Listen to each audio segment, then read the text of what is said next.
నిలబెట్టినందుకు మన అధిష్టానానికి మరి మిత్రపక్షాలకు కూడా పేరు పేరున హృదయపూర్వక నమస్కారాలు, ధన్యవాదాలు తెలియజేస్తా ఉన్నాను. ఈ రోజు ప్రశ్నించే గొంతుకలంటే టిఆర్ఎస్ నాయకులకు భయం. అందుకనే ఎక్కడ ప్రశ్నించే గొంతుకలుంటే వాళ్ళ మీద వాళ్ళ యొక్క పెంపుడు మనుషులను పెట్టుకొని విచ్చలవిడిగా దుష్ప్రచారాలు చేయడం. గతంలో చూస్తే మన రాష్ట్ర అధ్యక్షుడిగా ఉన్నటువంటి రేవంత్ రెడ్డి గారిని కూడా ఈ రోజు ఎట్లయితే మల్లన్న రేపు గెలవబోతున్నాడని తెలిసి మరి ఎట్లయితే మాట్లాడుతున్నారో బ్లాక్ మెయిలర్ అని ఇంకోటని అయ్యా కేసీఆర్, కేటీఆర్, హరీష్ రావు మీకంటే ఈ దేశంలో బ్లాక్ మెయిలర్ ఎవరున్నారని నేను అడుగుతున్నా. అబద్ధాలలో కూడా అతిపెద్ద అవార్డు రావాలంటే మీకే రావాలి. బ్లాక్ మెయిల్ చేయడంలో కూడా ఈ రాష్ట్రంలో ఈ దేశంలో మీకే ఇవ్వాలి బ్లాక్ మెయిలర్స్ గా అవార్డు. కాబట్టి ఎక్కడ కూడా మనం చూసినాం. మరి ఆ రోజు రేవంత్ రెడ్డి కూడా 2 సార్లు జైల్లో పెట్టి ఇబ్బందులు పెడితే ఈ రోజు ఈ రాష్ట్రానికి సీఎం అయి ప్రజాపాలన, ప్రజారంజక పాలన అందిస్తుంటే సహించలేక తప్పుడు వార్తలు తీసుకొచ్చి మన పార్టీ మీద వేసి ప్రభుత్వాన్ని బదనాం చేస్తున్నటువంటి పరిస్థితి. అదే కాకుండా ఆ రోజు కూడా మల్లన్న మీద కేసు పెట్టి జైలుకి పంపిరు. అప్పుడు కూడా ఇవే కూతలు కూసిరు. నేను వాస్తవానికి ఇంటికి వెళ్ళిన నిజంగా ఈయన మీద ఇంత దుర్మార్గంగా చేస్తున్నారు. ధైర్యంగా భయపడకుండా ప్రతిదీ ఉన్నట్టుగా ప్రజల కోసం మాట్లాడుతుంటే మరి చర్చలో వెళ్తే ఎప్పుడు రాకపోయిన వాళ్ళు, కానీ ఈ రోజు మరి విచ్చలవిడిగా మాట్లాడుతున్నారు. జైలు పంపిరు. వాళ్ళ కుటుంబ పరిస్థితి ఏందని వాళ్ళ ఇంటికి వెళ్తే వాళ్ళ భార్య, వాళ్ళ తల్లి, మరి వికలాంగురాలైనటువంటి చిన్న పిల్ల, పాప, బిడ్డ, వాళ్ళ నిరంతరం ప్రజల మధ్య ఉన్నటువంటి వ్యక్తి, పాదయాత్ర చేసినటువంటి వ్యక్తి మరి ఈ రోజు మల్లన్న గారు. ఇవాళ నిన్నటిదాకా ఆయన బీజేపీలో ఉండేది. మీరు తీసుకొచ్చి ఆయన గొప్పవాడని మాట్లాడుతున్నారు. మరి గొప్పవాడు అన్నప్పుడు అంటే చదువుకొని ఇంగ్లీష్ వచ్చిన వాళ్ళే గొప్పవాళ్ళట. అంటే ఇంగ్లీష్ రాని ఈ దేశంలో చాలా కోట్ల మంది ఉన్నారు. వీళ్ళందరికీ ఇంగ్లీష్ రాని పనికి రానున్నట. ఎంత దురహంకారం! ఎంత ఇంగ్లీష్ భాష మీద నీకు అంత మమకారం ఉంటే అమెరికాలో ఉండేవాటివి మరి అక్కడ ఏం కలిగినో మన తెలియదు. మన సోదరుడు ఎప్పటికీ అంటాడు. మరి అక్కడే ఉండేవాటివి ఈడికి వచ్చి ఇంగ్లీష్ రాదు, ఈయన ఇక్కడ చదివిండు, అక్కడ చదివిండు. ఈ తెలంగాణ ప్రజలకు తెలుగు మాట్లాడగలిగే శక్తి ఉన్నటువంటి నాయకుడు కావాలి. అది మల్లన్న దగ్గర ఉన్నది. అదేవిధంగా తెలంగాణ భాష యాస మాట్లాడగలిగేటువంటి వ్యక్తి కావాలి. అది మల్లన్న దగ్గర ఉంది. నువ్వు ఎక్కడి నుంచో తెచ్చినవాడంటే ఇవాళ నేను మాట్లాడేది ఇక్కడ ఇంగ్లీష్ కాదు, తెలుగు. ఊరూర తెలుగు ప్రజలు ఉన్నారు. ఊరూర తెలంగాణ యాస భాష ఉంది. కాబట్టి ఇవాళ కేటీఆర్ కు దురహంకారం. నేను చదువుకున్నా అని నువ్వు ఇంకెళ్ళను అంటే అమెరికా పోతుంది. మేము ఇవాళ మా ఊర్లను పట్టుకునే బతుకుతున్నాం, మా పల్లెలను పట్టుకునే బతుకుతున్నాం. మా పల్లెల కష్టాలని మేము తెలుసుకొని పరిష్కరించడం కోసం ప్రభుత్వం పనిచేస్తుంది. ఆ రోజు కనీసం దగ్గర కూడా రాని ఇలాంటి దగ్గరకు వస్తే అరెస్టు చేయించినటువంటి చరిత్ర ఉద్యోగులను అరెస్టు చేయించారు. ఈ రోజు సెక్రటేరియట్ లోకి ప్రతి ఒక్కరు కూడా పోయి ఉద్యోగులు, నిరుద్యోగులు వాళ్ళ సమస్యల మీద కలిసేటువంటి అవకాశం మరి రేవంత్ రెడ్డి గారి ప్రభుత్వం ఇచ్చింది, కాంగ్రెస్ ప్రభుత్వం ఇచ్చింది. కాబట్టి ఇక్కడ ఓటర్లు, అదే విధంగా ఓటర్లుగా ఉన్నటువంటి మీరు, మీ కొడుకులు, బిడ్డలు ఎవరైతే ఉన్నారో మీరు వాళ్ళందరికీ మీ లిస్టు మీకు ఇస్తాం. ఈరోజు మండలాల వారిగా, గ్రామాల వారిగా ఈ మీటింగ్ అయిపోయాక కూడా ఒక 10 నిమిషాలు సంకలు గుద్దుకుంటున్నారు. కాబట్టి ప్రజలు, కార్యకర్తలు అలాంటి వాటిని ఎక్కడికక్కడ తిప్పికొట్టాల్సిన అవసరం ఉందని కూడా ఈ సందర్భంగా తెలియజేస్తా ఉన్నాను. మల్లన్న విషయానికి వస్తే ఇక్కడ ఉన్నటువంటి వాళ్ళందరికీ ఒకటే, ఇంతకుముందు ఎన్నికలలో యూత్, ఉద్యోగులు, నిరుద్యోగులు వాళ్ళ తల్లిదండ్రులను ఒప్పించి మెప్పించి కాంగ్రెస్ పార్టీకి ఓటేయించారు.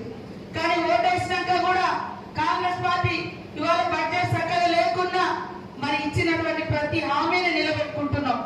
ఇవాళ వర్షం పడి మొలకలు వస్తే ధాన్యం కొట్టున్నాం. ఇవాళ మీరు పేపర్లలో చూడండి, టీఆర్ఎస్, బీజేపీ నాయకులు పోయి పరమాసి దగ్గర సంచులలో మూటలు కట్టినాక పోయి మొలకలు వచ్చినాయి అంటున్నారు. అదే మొలకలు వచ్చినాయేమో మేము కొట్టున్నాం కదా.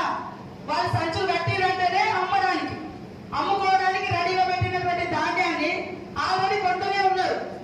ఒకే రోజు అందరూ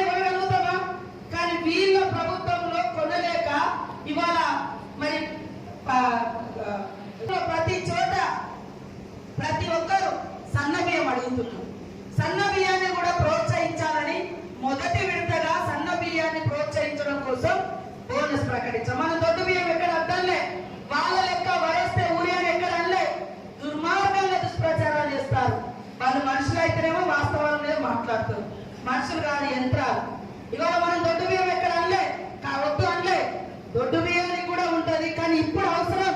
ఇవాళ అంగన్వాడీ సెంటర్లలో కానీ, మరి హాస్టళ్లలో కానీ, రేషన్ కార్డు మీద కానీ ప్రతి ఒక్కరు సన్న బియ్యం. మన ఊళ్ళలో పోతే చూస్తేనేమో బియ్యం సన్నగా కనబడుతున్నాయి. వండుతే ఎట్లుండేది? ముతక ఉన్నాయి ఈ టిఆర్ఎస్ పాలనలో. అందుకనే రేవంత్ రెడ్డి గారు ఆలోచించి సన్న బియ్యాన్ని కూడా పండించాలి, ప్రోత్సహించడం కోసం ఫస్ట్ మన గ్యారంటీలో వాళ్ళకు వర్తింపజేద్దామని మాట్లాడితే దాన్ని కూడా ఏదో డ్రామా చేసే ప్రయత్నం చేశారు. కానీ రైతులకు అర్థమైంది, సన్న బియ్యమైనా దొడ్డు బియ్యమైనా ప్రభుత్వం కొంటది. కానీ ప్రోత్సహించడం కోసం ప్రోత్సహించి మరి అవసరం ఉంది కాబట్టి ఫస్ట్ మన గ్యారంటీని దానికి వర్తింపజేయడం జరుగుతుంది. దీన్ని మాట్లాడితే కూడా ఇవాళ తప్పుడు ప్రచారాలు చేస్తా ఉన్నారు. ఇక్కడ ఈ రోజు మనందరికీ మల్లన్న అరే ఇట్లాంటి పరిస్థితుల్లో కూడా ఆయన గొంతు ఆపకుండా జనం కోసం కొట్లాడుతున్నాడు. అందుకనే ఈ దురహంకారం ఈ రకంగా జైలు పంపిందని కూడా మాకు అర్థమైంది.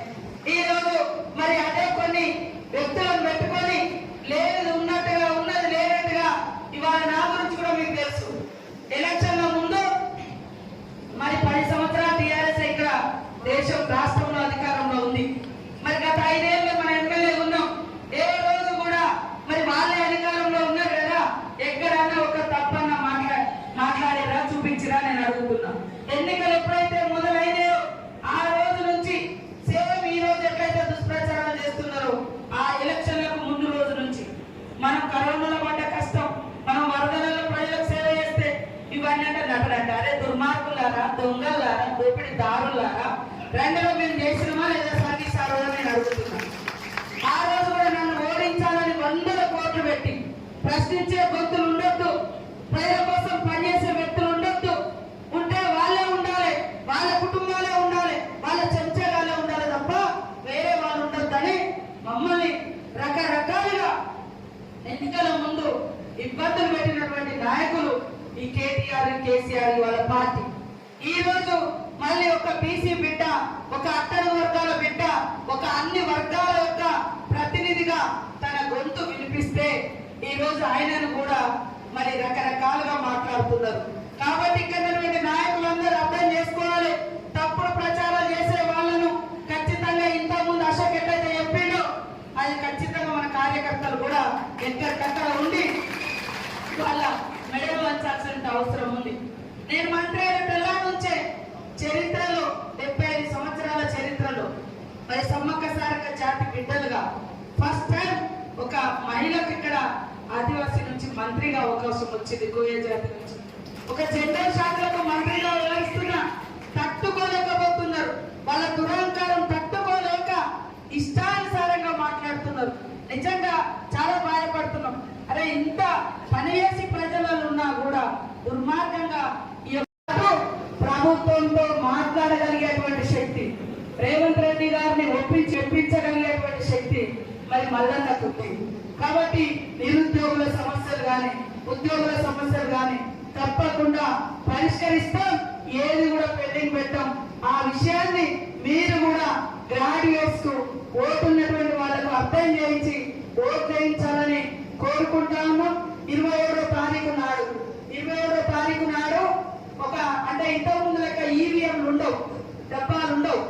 మరి ఈ యొక్క యువకుడు ప్రతి ఒక్క తల్లి తండ్రి మీ పిల్లలకు అర్థం చేయించి ఖచ్చితంగా మల్లన్న ఇప్పటికి 3వసారి పాపం, ఈసారి 3వసారి ఖచ్చితంగా భారీ మెజార్టీ తోటి మరి కౌన్సిల్లో ఎమ్మెల్సీ ఉండే విధంగా అందరూ కష్టపడాలని పేరు పేరున కోరుకుంటూ అందరికీ నమస్కారాలు, ధన్యవాదాలు మరి తెలియజేస్తూ కాంగ్రెస్.